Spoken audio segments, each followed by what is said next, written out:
pull from when he wanted to. Probably he was signed on with them. But yeah, he always owned his own truck.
You wouldn't want a camera in your bathroom, in your bedroom, in your kitchen, or even where you dress and undress. But this is the concern of many drivers who call their trucks home when they're out over the road due to the increased popularity of inward-facing cameras. These cameras are said to increase safety and decrease liability, but more and more drivers are concerned with privacy. So we've decided to host a live panel to discuss the pros and cons of this rising issue.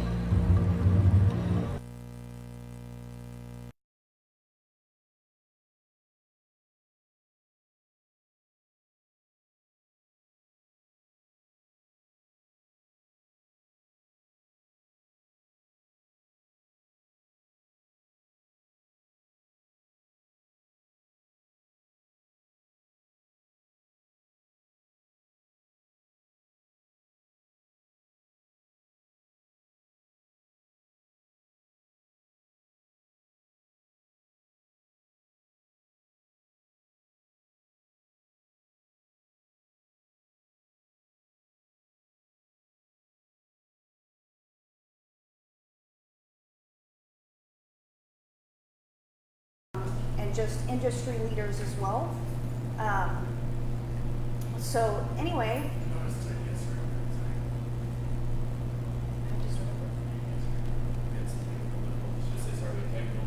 sorry everyone, we had technical difficulties. I'm Chelsea Pink, and we are here live today doing our first roundtable video. You guys saw a post about this a couple weeks ago, so thank you for stopping by and joining us. This first roundtable discussion, we will be talking about inward and outward facing cameras, which is a highly debated topic in the trucking industry. So today we have some different representatives and drivers here to discuss cameras with you guys. So I'm going to go ahead and take it to Sadie. She is the recruiting and marketing director for RTI, and she will introduce everyone to you all. Hi, thanks for joining us today. So as Chelsea said, this is a roundtable discussion talking about the pros and cons of truck cameras, inward and outward facing. We have two representatives from Smart Drive with us. We have our safety department, Bill Berging, the owner of the company, and then we have two teams, Chelsea and John, our team, and Lisa and Scott, our team drivers. And how this will work is Chelsea and I will moderate the questions. Chelsea will ask one question, she'll go around the room, and each person will have 1 minute to answer the question. And then I'll ask the next question, and we'll start again with the same person and go back around. Does everyone understand how that's gonna work? Great. So if you all could just go around the room, starting right down here with Michael. Introduce yourself, give everyone a little bit of information. Sure, Michael Morrison. I'm a regional sales manager for Smart Drive Systems. We're a video-based safety solution company. I'm based down in Austin, Texas. I cover our South region and supporting fleets with video-based safety for about 4 years now. Great, thank you. And Bob? Bob Keller with Smart Drive. I'm a regional sales manager representing the Intermountain region, and with Smart Drive now for almost a year. Lisa Schimmerhorn, Safety Director with Riverside Transport. Been with Riverside for 13 years, within the safety field for 25. Bill Gergine, the president of Riverside Transport. First of all, I want to thank Mike and Bob both for joining this event. It's an important topic in our industry, and this will give us a chance as management of the organization to find out exactly how our drivers and drivers in particular in our industry are accepting or not accepting this. Before we get started, I first of all want to thank all the drivers for everything they do for us. We just culminated a week of driver appreciation, and we are nothing without you. So I want to thank all you drivers, particularly all the RTI drivers. As I tell everyone, the staff is, you guys put our kids through schools and you put food on the table, and we could never do it without you. So thank you. And again, I'm Sadie Clement. I'm the recruiting director. I've spent my entire life in trucking. My dad's been a driver my whole life. My mom was on the road for 16 years, and I used to go in the truck with my dad for summers. So I've spent a lot of nights in a truck. So I feel like I've been on both sides.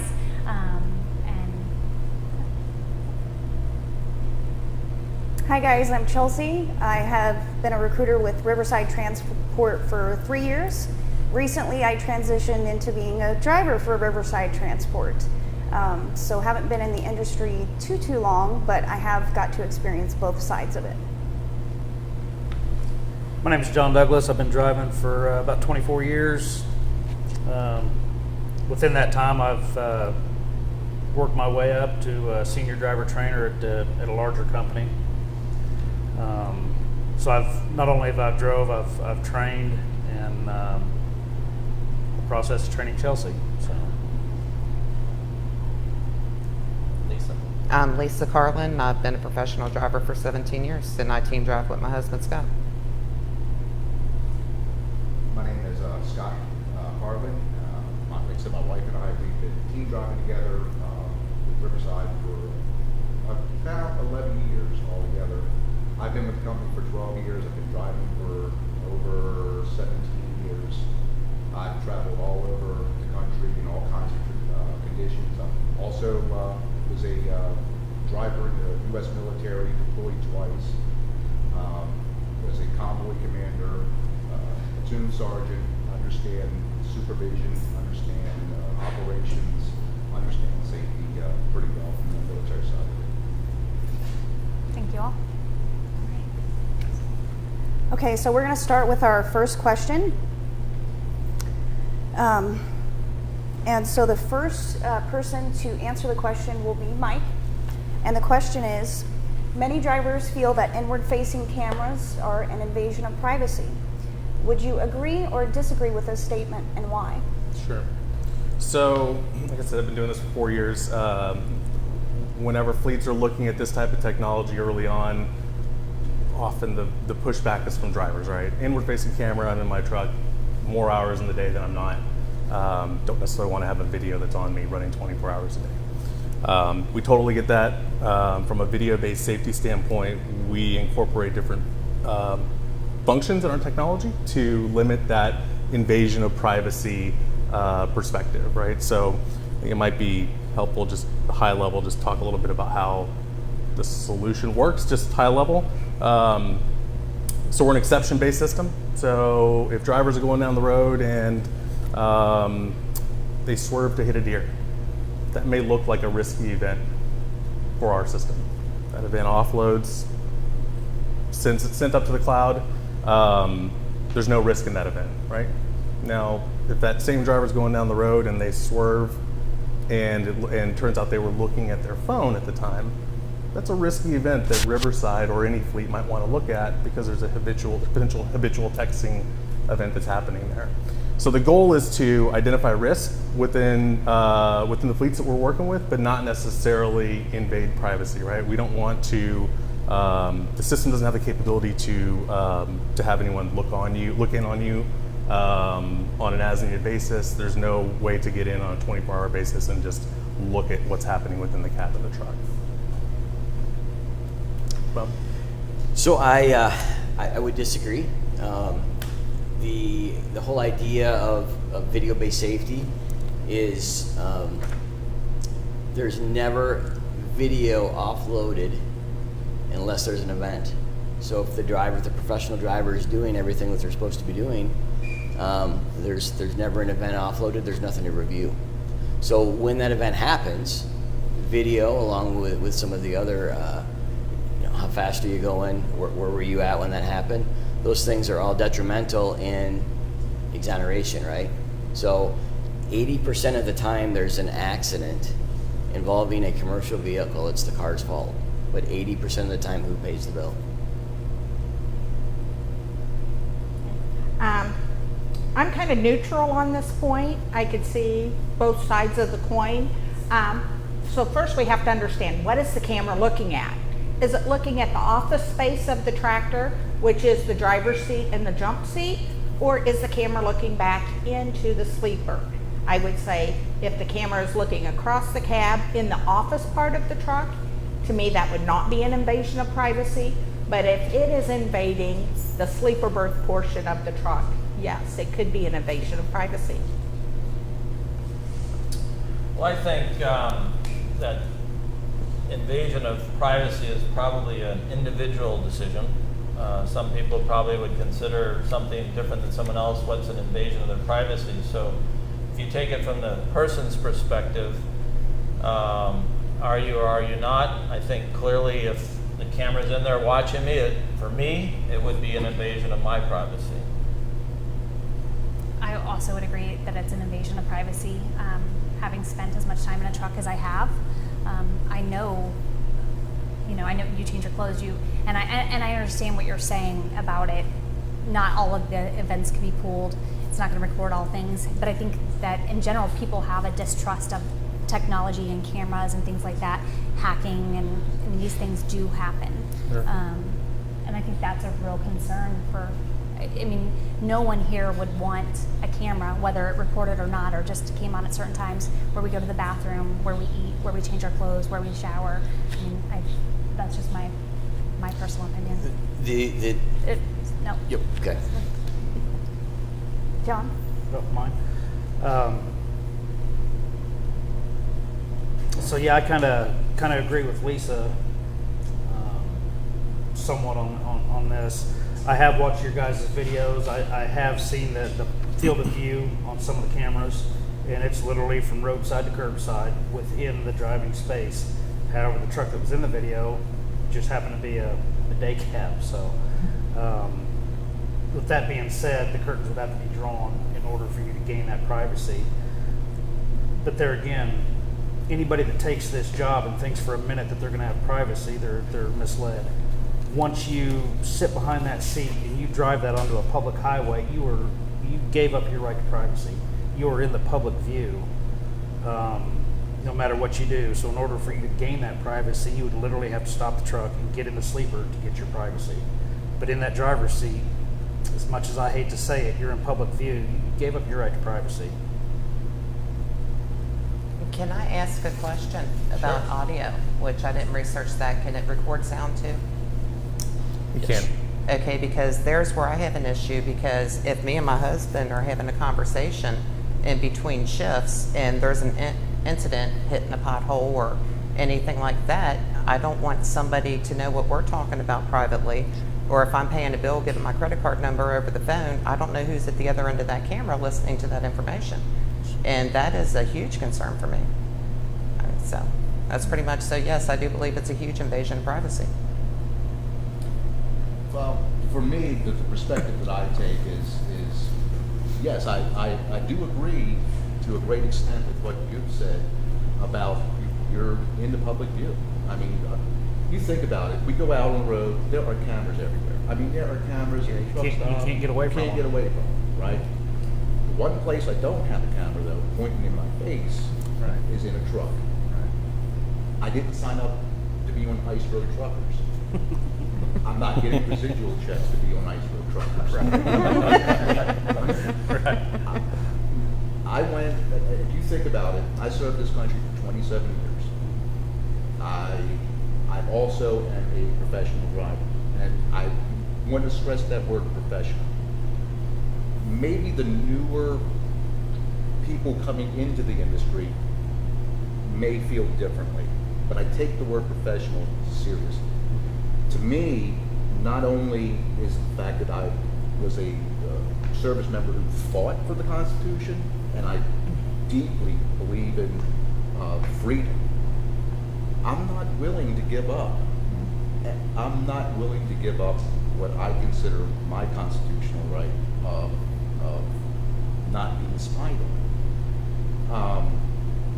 I don't want my voice recorded. Today's a rare exception that I'm being broadcast all over the place. I don't want my face out there in the public. I don't want to be recorded. I do not trust the technology to begin with. The technology is faulty. But I'll leave that to a later point in the thing. Suffice it to say is that when I dealt with soldiers in the field, the best way that I got things done as a platoon sergeant, and I led 52 people of different ranks, different socioeconomic backgrounds, different education levels. The best way was I gave them a task, I gave them a slight bit of supervision on that task, and I trusted them. Just like in the trucking industry, sometimes that trust is violated. But the vast majority of the time, you'll get a response where you get that trust paid back tenfold. They'll go above and beyond what they need to do because they know it's the right thing to do. In the end, it may stink, but they'll do it. All right, we're going to move on to the next question. So we took a survey on Facebook, and 72% of the people who responded to our survey said that they would be willing to have an outward-facing camera in their truck, but not an inward-facing camera.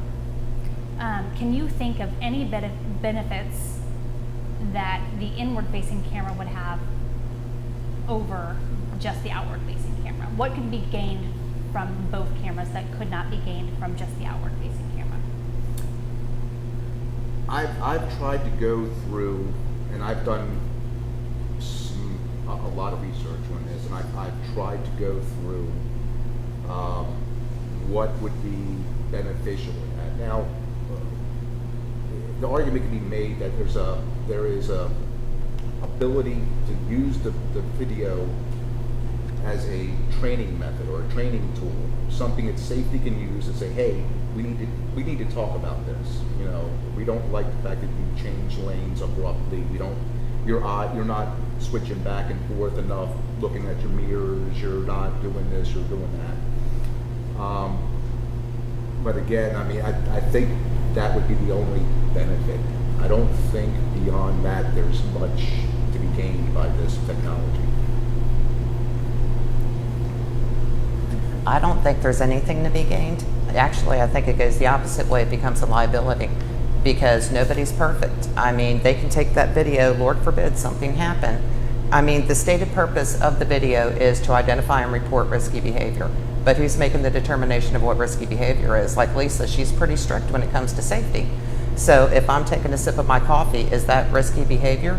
And then Lord forbid something happens and like you're shaking your head, no, you don't think it is, but the prosecuting attorney for the defendant may say, yes, it is. And then they can request your entire video history. Oh, look, she on there. Oh, look, she's drinking coffee. She smokes. There's not two hands on the wheel. Where does it end? So that what you're saying is something to protect us is actually geared and stated to find fault in us. And once that fault is found, it's never going away.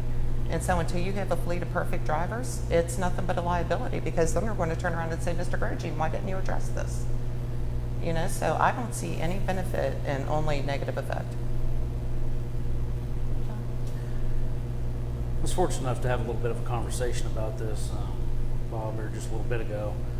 I have to agree with Scott on this. On the training aspect of it, I think it's a really good idea. Let's try to nip those bad habits in the hind end before they get started.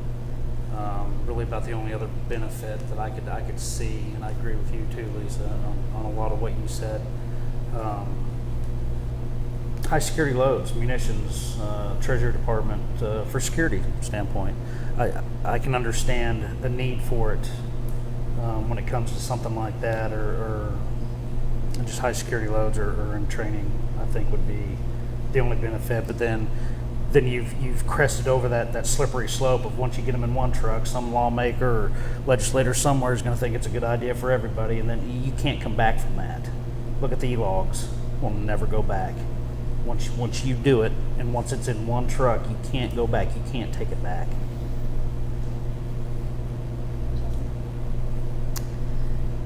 I could see where companies would find a benefit in having an inward-facing camera.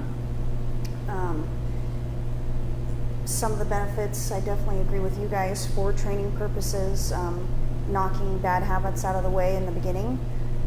I think as far as putting it in a truck of a driver who has been with the company for years, who has never had any incidents, it would not be a wise decision. And I say that simply for the reactions and how I feel about having an inward-facing camera in the truck.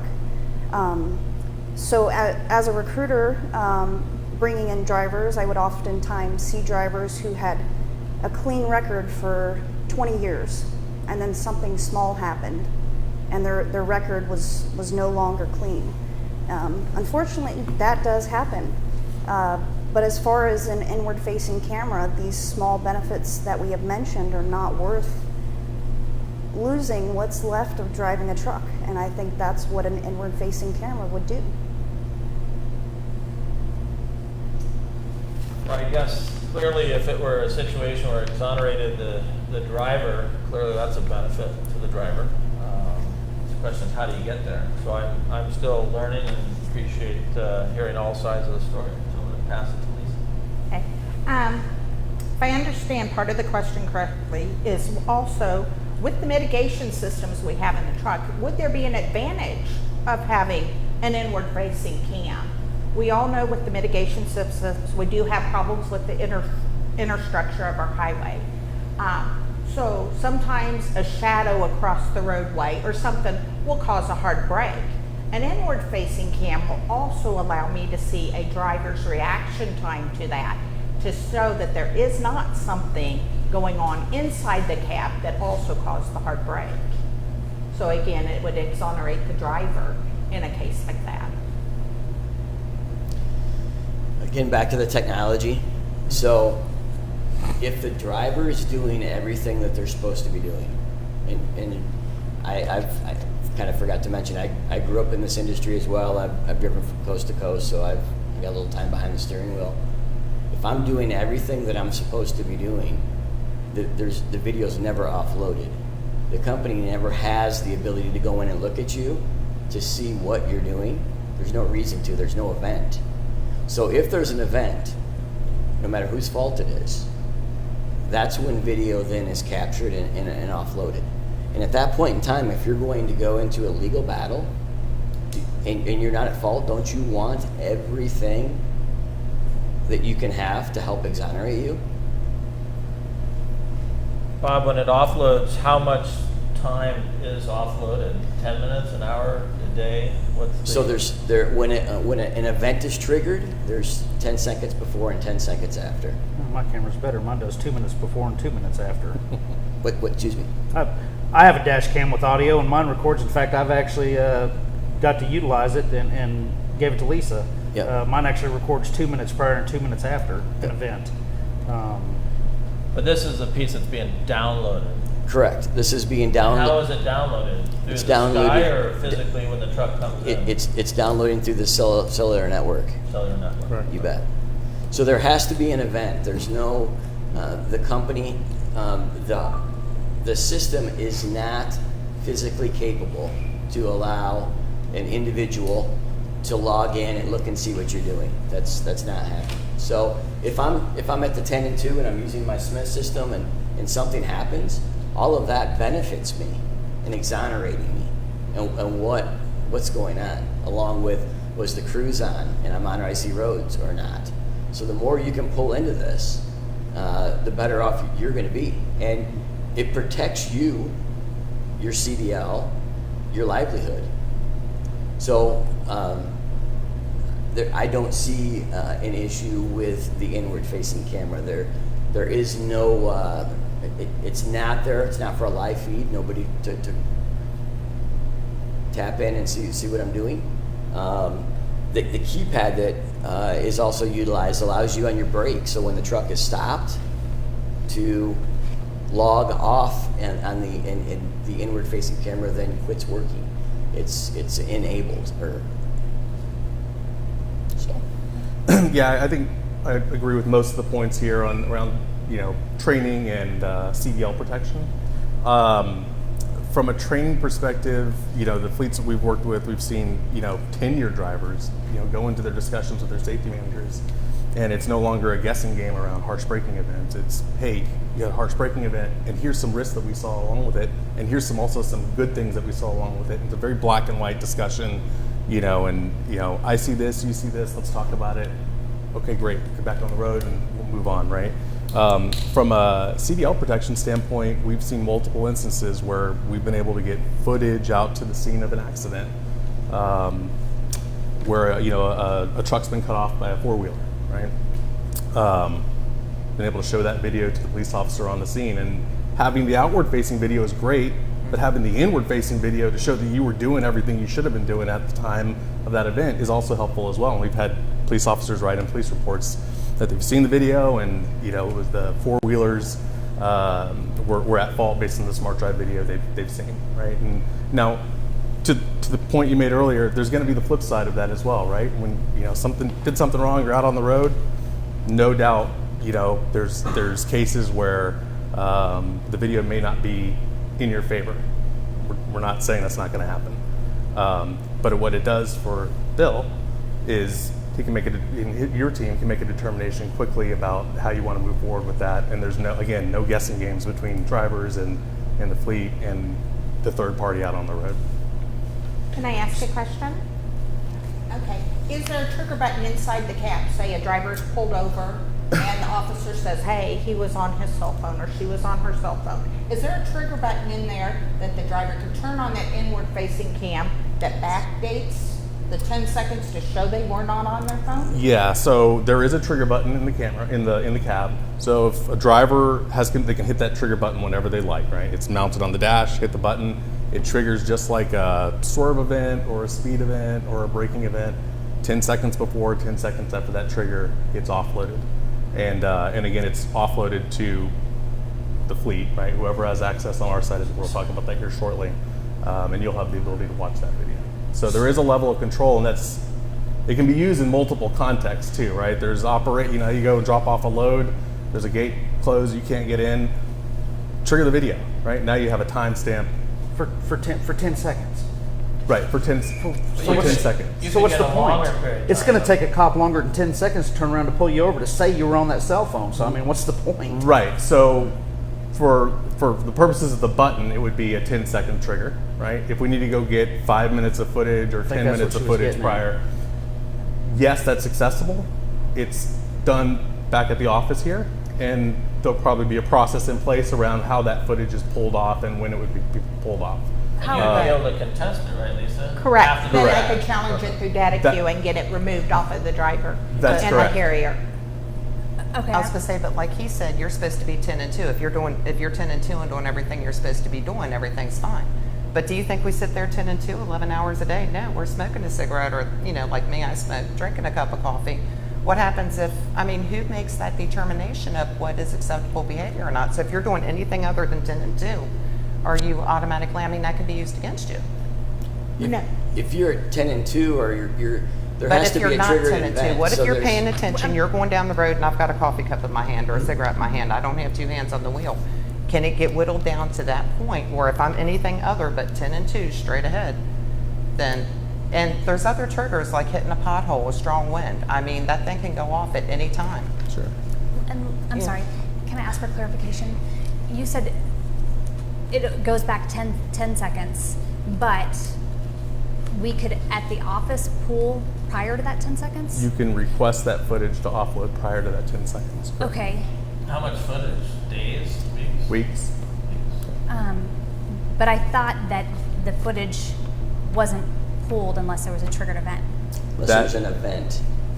Right. So it But then sits how on would the device. sits on the until device. the But then- event But they happens. just- but then They we could said- pull it. So how could we not just pull it at any footage at any time? We can. The management can. You could. Sure. So But that is the case. It's recording all the time, and we can, in fact, pull the footage. You could at any time. pull the footage. So the footage doesn't just stay in that little box. We do. It actually have access to it pull records over itself eventually. Right? Eventually.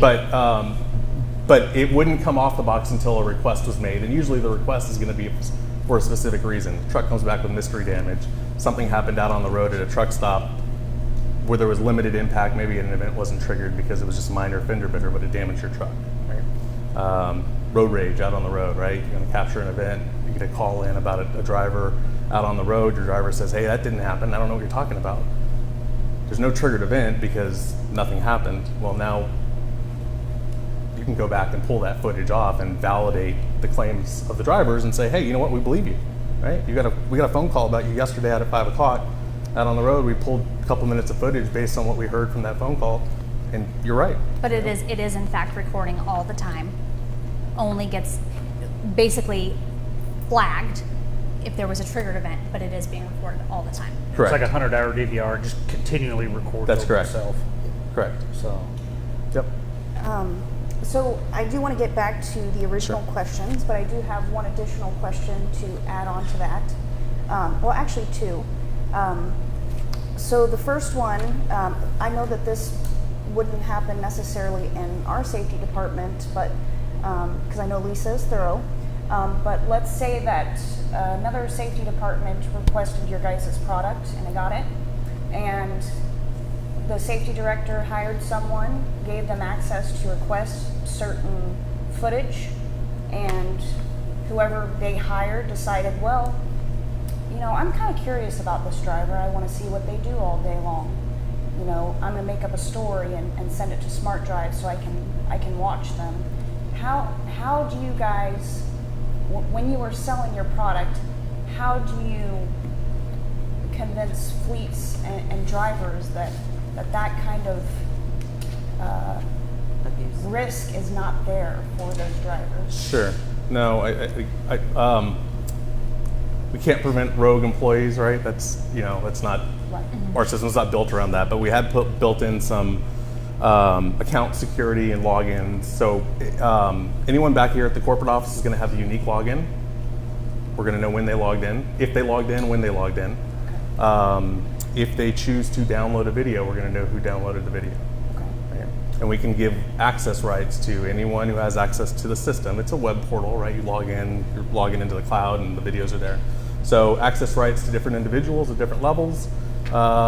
Maybe that new individual is going to have a lower level access right. They're not going to have full access to all the content, or they're going to have access to a specific terminal, or they won't have access to download videos. So limiting that ability to access the data and having a chain of command is a way that we help alleviate those issues. But I can't say I'm going to prevent a rogue employee from doing something that they may want to And do. it's not us, the system's configurable, right? Yeah. So we teach the administrator on how to set it up, create buckets, whether it's regions or locations, and then within those, I mean, everybody in this room, if we all worked in the office, doesn't necessarily mean that every one of us can have a login. That would be up to the administrator to give you access, and then from the access, what are you able to do or see? Right. So that's not us doing it, it's actually, it's the company. And in the contract, it clearly states that the information that comes off is the company's data, it's not ours. So we create the framework in order to deliver all this to the company, and then what the company does with it is up to their executive. So I've got, hang on, I've been chomping a bit here. So this data goes to the web, the cloud, the server. It's got an IP address. Sure. So what makes your technology any safer than, I don't know, let's see, within the last year, the FBI has been hacked by a 14-year-old, Equifax has been hacked, Yahoo, Google, the DNC, hell, even Hillary Clinton. So what makes your technology any better, any safer than anybody else's? Sure. Why do I trust you? And I understand you have a job to do. You're a salesman, and you're going to sell your product. There's going to be people out there that buy your product. Mm-hmm. But me, as a driver, as a lease purchase owner, operator, whatever, as an owner of a company, what protocols do you have in place that would guarantee the safety and the privacy of his drivers? Well, first of all, Because I'm going to understand stop you that. right there, because there's nothing that you can say that's going to convince me that your system is 100% safe. Because it is. If it is, I bet Hillary would hire you in a minute. Fair statement. But you also have, when you make a statement like that, you have to understand how something works, okay? So, I'm just going off base what you said. You said it goes on the cloud and it goes on a server. Servers have been hacked. The cloud has been hacked. So I'm basing that just on what you said. right. Yeah. So let me ask you the question. What's sitting on the server? All the videos that were requested to be downloaded. So, But you told me yourself that this data comes off of the DVR in the truck via cellular networks. correct. Don't sit but there and again, tell me what's that sitting, cellular network can't be hacked. but what is sitting on the cloud? It's video. His point, it's only the videos that we, management, took off of Right. your DVR and we put it onto your cloud. Is that what I'm Correct. understanding? Yes. So I think there's a couple answers to your question. There wouldn't be access to the box. So in other words, someone wouldn't be able to get at the box level because the system's not built that way. But we can pull from the box. You can pull from the box. So it is accessible. Right, right. But let me It's let me finish what I'm saying here. So right, if you have a login, you could get it. So someone would have to get your login to do that. Do you know how many accounts are hacked all the time? Right. No, I get Yeah. it. So here's the other side of that. Kind of where I was going with So our video files are proprietary. So all the files that reside on our servers, you can't just pull it up on your phone or pull it up on your laptop or your desktop and watch that file. You need the smart drive player to view those files, right? So worst case scenario, someone logs in, hacks in, was able to get video files off. They would not have access to view the files unless they had that player, and that player is not Fine. publicly accessible. Snap a picture of you right now. Okay, it's on the cloud, right? And it's in a format that is public. So any one of us, anyone who's here is capable of hacking into the cloud, grabbing that picture and doing whatever you want, putting me with Hillary in the picture. Great, you can do that. But if this phone has technology on it that is proprietary and the picture's taken, you can get the file, you can't do anything with it. So, You can't look at it, you can't edit it, you can't do anything with it. so I would say that for someone who was interested in getting this information, for me anyway, I would like to think that they would probably know that and they would gain access to that proprietary software. How hard is it to gain access? Do they contact you and say, hey, I want to buy it? No. It's a much There's larger a process on our side. You have to be a customer. There's a validation process around who we give access to that player to. Okay. We don't just send it out to whoever. I mean, you think about it, right? We have folks who reach out to us that are third parties looking for the players for other reasons, right? So, hey, I was in a collision with XYZ fleet. I want to have your player. Well, we don't just hand that out to anyone, right? We don't don't hand out your data either. And just to put another spin on it, not that your video wouldn't be important to look at, so I'm not downgrading that. We're an industry leader and we have competitors. Don't you think that if somebody was going to try to do that, that our biggest risk would be them and probably not somebody trying to gain access to your video? And the telematics industry has been around since the late 90s. And I've been around the telematics industry since 95. I don't know of anybody. I can think of plenty of banks that have been hacked, email accounts that have been hacked. I can't think of any headline news where a transportation telematics company has been hacked. Not yet. Well, I'm not saying that it Right. can't happen, Right. but we're sitting here having conversations about hypothetical. Tomorrow I can wake up and none of us are here. It's a hypothetical. But on the factual side of it, most of your leadership team seems to have come from Yahoo. The very people that got hacked with billions of people's email accounts. The Yahoo scenario that I researched was beautiful. It's a perfect storm.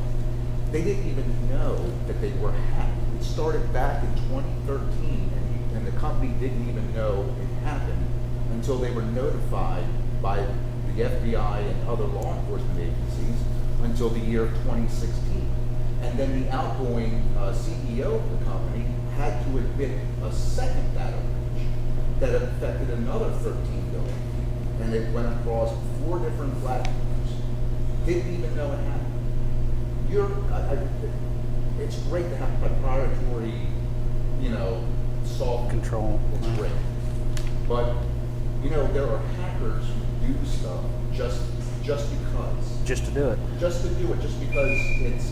So your point though is, if any data was taken by the company and put into their cloud, your concern is that someone could hack that and get that data. That's your privacy concern, is that correct? It's not only that, but the one thing I did pick up was there's going to be a license agreement, correct? That this goes between, say, RTI and your company, right? You're going to limit your liability in that agreement, aren't you? Sure. Sure. So the onus, if somebody does get a hold of that information, They're in clear. a way would be shifted away from you to a greater extent and maybe placed upon the localized company. And I can promise you. I can promise you right now. In fact, if it were to, I would be much more secure if you sat here right now and wrote a contract to me that says, if your data ever got breached, you'll pay me $100 million on the spot without question. If you're willing to sign that contract, I might consider it. I might go with that, but I guarantee you about not. Probably above my pay grade. Sorry. Look, I've had my data breached. Both of us. I had a top secret clearance. My wife had a top secret clearance. The OPM breach that occurred, that was a lovely little surprise I got when I came in for my last deployment. They went back when my wife was in the military. They got her data, and her data was all on paper. That's the best part. Hers was on paper, and they put it into the system in the mid-90s after she got out. She got a letter from OPM saying, guess what? China's got all your information. They know where you were born, your social security number, everything. They got my information and advised both of us to get ourselves in line and get a check or a credit agency to watch our credit reports. That's the OPM, for God's sake. It's the United States government. If they got into that, North Korea, they've got nothing there. They've got nothing else better to do than to go hack into computers. They've got movies. That's what they do. It's not beyond the capability of them getting it. And the concern is not necessarily, is somebody going to want to watch a video of me picking my nose at 3 o'clock in the morning as I'm going down the highway? I could care less. The thing that bothers me is if I'm stopped and I'm sitting there talking on the phone on a personal matter at home, something's going on at home, or I'm ordering, say, flowers for my wife and I don't want her to know, but I'm giving out a credit card number over the air. That number, that expiration date, and all the information with it is heard by that microphone. They can even watch me typing and figure out the keypad numbers that I'm typing in. So, again, the hypothetical, we could be here all afternoon talking about that. The idea that the idea, everything you just described, and the one point that you mentioned was that you're stopped, right? So you're stopped. And so the wheels aren't turning, and you have the ability then to. No, you can turn it off. When you're stopped, you can turn the camera off. But there's a bunch of stories about people being stopped and the light comes on the camera because somebody at the other end is just checking out or whatever. That capability doesn't exist on our system. So if RTI wanted to find out what I was doing in the sleeper berth at 0400 2 days ago and we had Smart Drive installed, they would not be able to find that out? No, not if you're on your break, you're doing your 34-hour reset, or you're on your 10-hour break. When you stop, you enter in the code to put it into privacy mode. The inward-facing camera is disabled. So no matter what happens at that point, that's not being recorded. It's turned off. There's no power to it. So RCI could go. Including the mic. The mic is also off. The mic is also off So as well. if you're parked in Privacy Road and somebody backs into you, like at Flying J or something like that, no recording, no nothing. The forward The camera forward is camera on. could potentially catch it if it's on at the time. Yep. Right? And there's some And it parameters actually there has a that we can timer all on set. it. He was, Bob was telling me. So by I think it'll default, only be on for like 10 hours. Or by whatever like default, that. the forward-facing camera stays on an hour after ignition off. We can adjust that. We can tighten that up or spring that out a little bit longer. But in that case, you've punched a code into the keypad to turn off the inward-facing camera. We've enabled privacy mode. So regardless of whether we pull that footage, if we pull that footage at 4 a.m. because something happened, we're not going to have that view come off because we're not recording it at that point. It's just recording the exterior view, assuming that exterior camera was on. Okay. So the truck is stopped, and you're in privacy mode. Your credit card number, what you were doing, none of that is being recorded, whether it's through audio or through visual with the inward-facing camera. So When this truck starts moving, does it automatically turn back on? It does. Yes. Or the driver can enable it if they put the code back in the keypad, but No need to may or may turn not on have. You don't have to itself. do that. If the vehicle starts moving, the inward-facing camera will turn back on. correct. So I don't want to go back to any hypotheticals, but this is a large concern for drivers, just hearing from them as far as inward-facing cameras.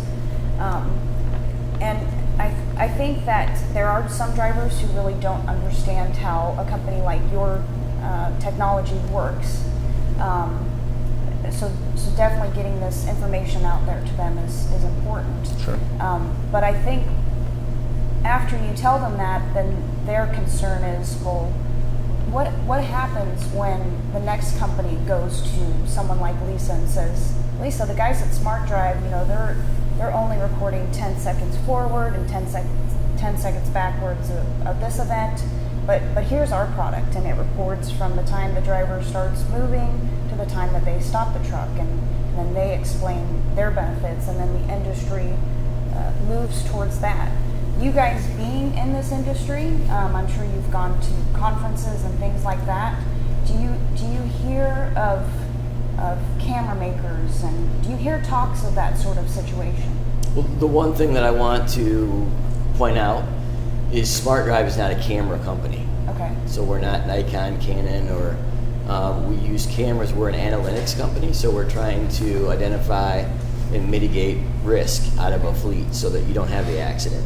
At the end of the day, when we're talking about a $100 million bet or a contract, when somebody goes and runs somebody over, who pays for that?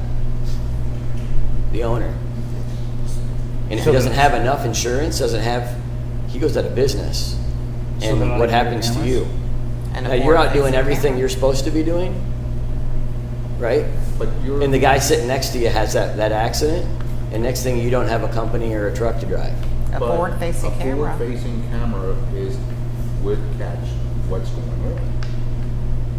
It definitely. So insurance companies, so when the question that was asked, are we seeing trends? We are. And the insurance companies are partnering with this technology. And why?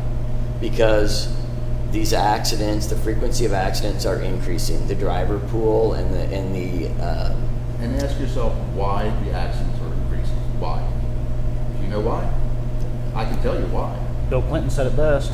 You guys, well, It's the economy, stupid, because with the what's better going on economy, is we've had this mandated ELD thing that came up, and to be honest with you, I don't mind the ELDs. I mean, to me, it's a little bit easier to deal with. It's all there. I don't have to worry about spelling Albuquerque correctly. It's there. They can see it. It's great.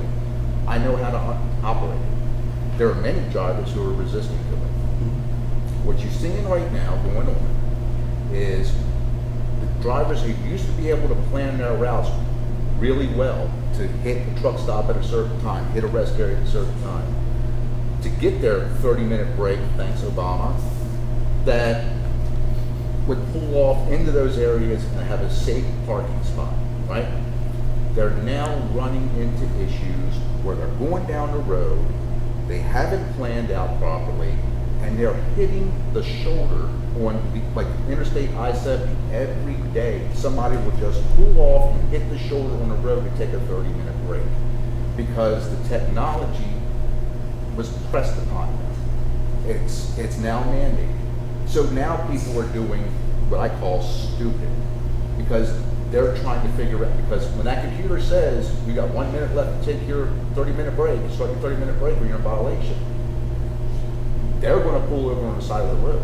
And you're seeing it in companies. I've seen it a lot with companies like Knight. I've seen it with the larger carriers that are having these cameras put in there. So they're showing the driver go off on break. He's showing he's off on break, but he's sitting on the shoulder of I-70 in the middle of the day while traffic's going by at 70 miles an hour. That's where you're seeing a lot of these accidents. Question for Jimmy, Scott, for Mike and Bob. Do you, like the electronic logs got mandated, do Sure. you see these cameras being mandated at all? We get this question a lot. We have not seen, we have not heard through the grapevine that the camera mandate's coming. I think the more realistic path on event recorders, and I don't know if that would be forward facing or forward and cab facing, could be, don't know, but insurance I think is probably going to dictate that before the government.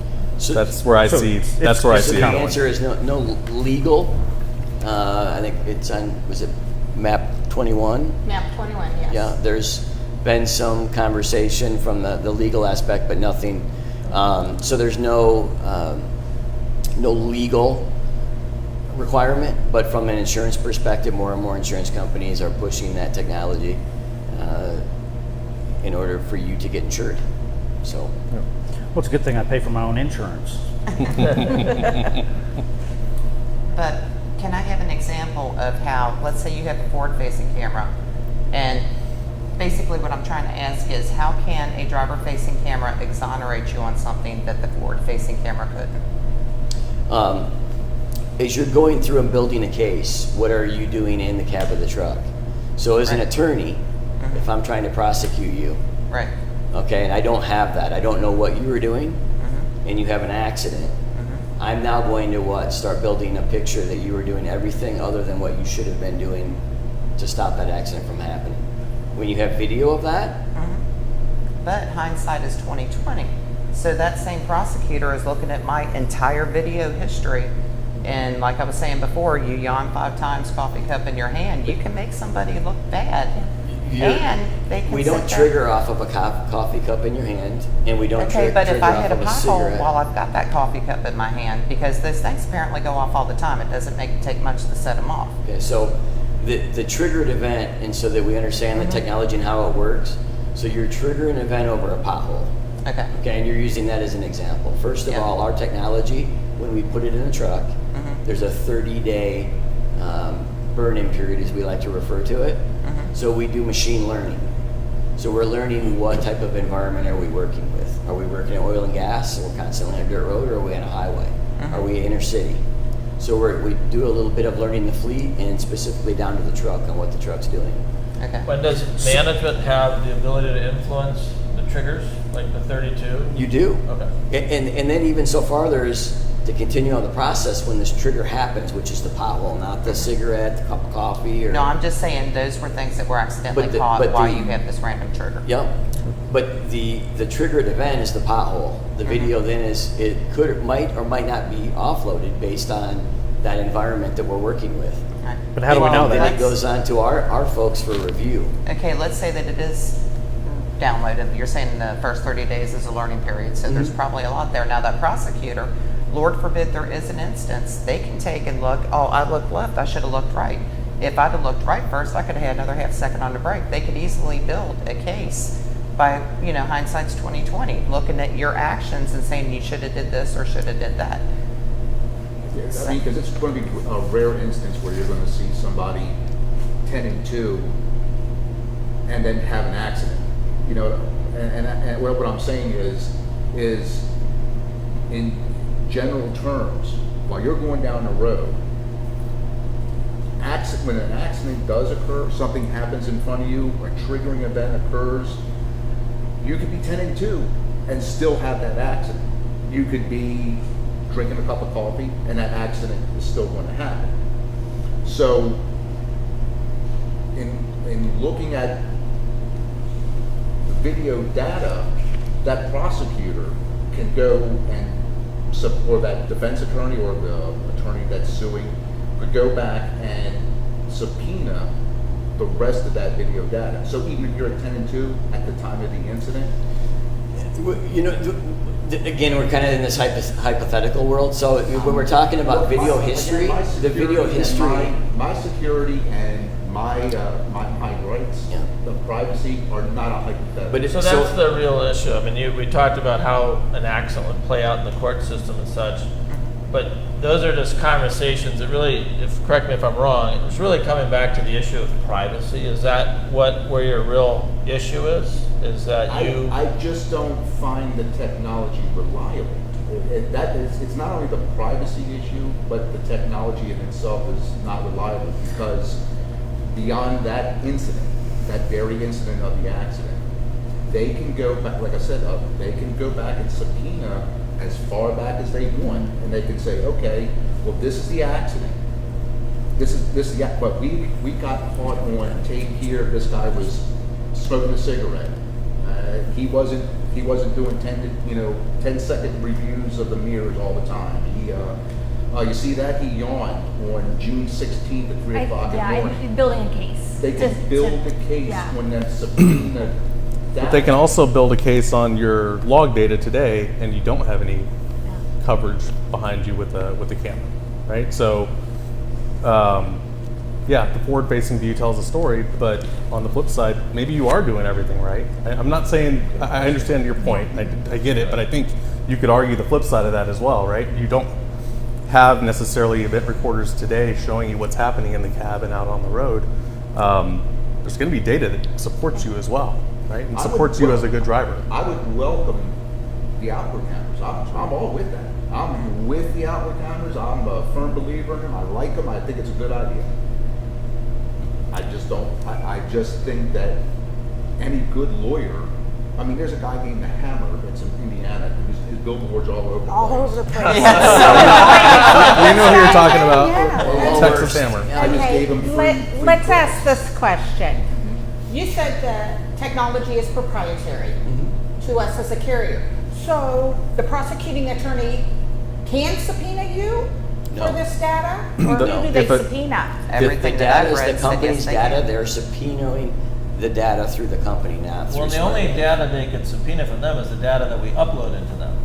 They Correct. can't subpoena from them because it's proprietary to the carrier, So, correct? so you- they would subpoena the carrier, correct me if To I'm cop- wrong. Yeah.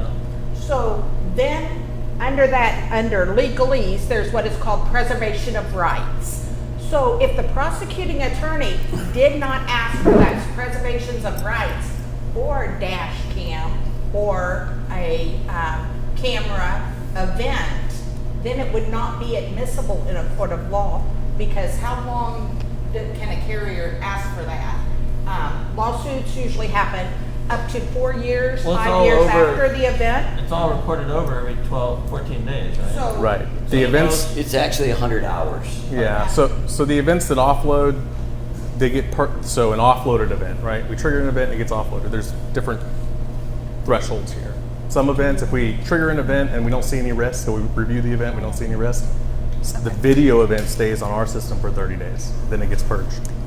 If Alright. we trigger an event and we see risk, and that can be anything, if you fall in too close, it could be texting while driving, right? Any risk stays in our system for 180 days. Then it gets purged. All right, Again, the I'm video sorry, gets guys. I'm gonna have to. Yeah. I know we could talk about this all day long, but we're gonna have to start wrapping up. We're over an hour at this point, Oh. so I'm gonna just go through a couple of the questions. One of our drivers wants to know: is this for RTI or is this nationwide? Are we discussing this? So I'll let Bill answer that one. Well, we're discussing it so that I can get our drivers and all drivers' opinions. Actually, a lot of our drivers want to, as you heard Scott say, get forward-facing cameras, and I think there's an extremely high probability that we're going to be doing that. But as part of the process, the business has to make a decision, do we do inward also? And so that's why we talked to Chelsea about hosting this event for us, so we could get the feedback so that we can make an educated decision. So it's for us is the purpose, but we thought it'd be a good forum to get everyone's opinions. Just going through these comments. Thank you all for jumping in here and discussing it. So one of the questions is, does the camera turn off when you're parked? Yes, you can turn off the camera when you're parked. And that's for your product. Other people may not have that same feature. Correct. That's a unique feature of our product. Okay. I know we were going to talk about audio real quick. It's brought up earlier. And we were going to talk about it. Real quick, audio is on by default to record. There is an option to turn it off across the board, right? So just as you're kind of contemplating this, the audio helps us kind of identify what's happening in that event contextually around an event. So you get sideswiped, we can hear an event, maybe we don't see it. But if the determination at the fleet level is we don't want to record audio at all, we can disable audio recording. Once it's off, we can't get it back. So it's just a matter of making that decision up front. All right. I know where I got one more thing. I've been sitting here so patiently. Bob, Mike, if you would explain to me why Bill buys really good equipment. I just bought and paid for one. It was a $579 Peterbilt, and we discussed this a few minutes ago, Bob. It's some of them had the option of lane departure. Mine had collision mitigation, adaptive cruise, stuff like that, which had audible and visual alarms inside the cab. Correct me. Your system ties to that system, right? Correct, we can, yes. Oh, that's great, because it's So- got a so single we can J1939 that it already had issues with, so now we're tying another system on top of that, which is going to create a bigger communication issue within the computer system itself. Anyway, so that's another deal. Okay, so sell me on the point of why wouldn't Bill just circumvent his? Oh, let me go back. How long does it take to recover a video off your cloud or whatever? Let's say Lisa says, okay, I need this video from such and such date time. How long does it take to get that? Usually within an hour. Within an hour. Okay, so late at night, whatever, somebody's going to have access to it, so an hour. So, which you probably wouldn't need because there's no litigation within an hour of an accident. There's no need for that video right then at that point. So hang on. So sell me on the point of why wouldn't Bill just circumvent his maintenance program that he's already got? Because these trucks already have ECMs. They tell me every time I sit in the seat, because they have pressure sensors in the seat, every time I turn on the blinker, every time I step on the brake, every time I set the cruise, how fast I'm going. Every aspect of what you say your system monitors based on what our trucks monitor. Why should we get your system and just maybe not tweak our maintenance program a little? Lisa does a damn fine job in safety. So why she monitors? I mean, she has people that just sit around and look at how fast we're going, and sometimes we get fun. So sometimes, you know what I mean? If you're going, but why doesn't he just circumvent his maintenance program to collect that data off the ECM that we already have? Why do we have to buy your system and put it in our trucks? Can I answer that? Mm-hmm. Okay. The advantage of safety of that, what you just described, takes me managing that, all that data, and collecting all that data, which means me growing my fleet side or my safety department by at least double or triple. If you Whereas had to if monitor that I use a yourself. technology service, then they collect all that data for me and then only feed me the critical events. So it's less data for me to manage, so I can manage. Program, the maintenance, they send a maintenance rep out there to the scene. If you want to harvest that ECM off that truck, they bring it back. I was an ASE certified diesel mechanic. You can put this thing on a table, plug it in, and get the data off that ECM that you want. All Send right, a mechanic guys. out there. I'm sorry. Get it. Harvest the data. But people now you banging don't down have the to door hire here. somebody else to do it. You've already got All right. the team in place. All right, thank you all for joining us. Tell us what you want us to discuss next time, and we will. We'll take your ideas into consideration. What's important to you in the trucking industry is important to us, obviously. So we want to know what's important to you. But thanks again for joining us, and we will see you next time. Thank you guys. Have a good one. Bye. Thanks.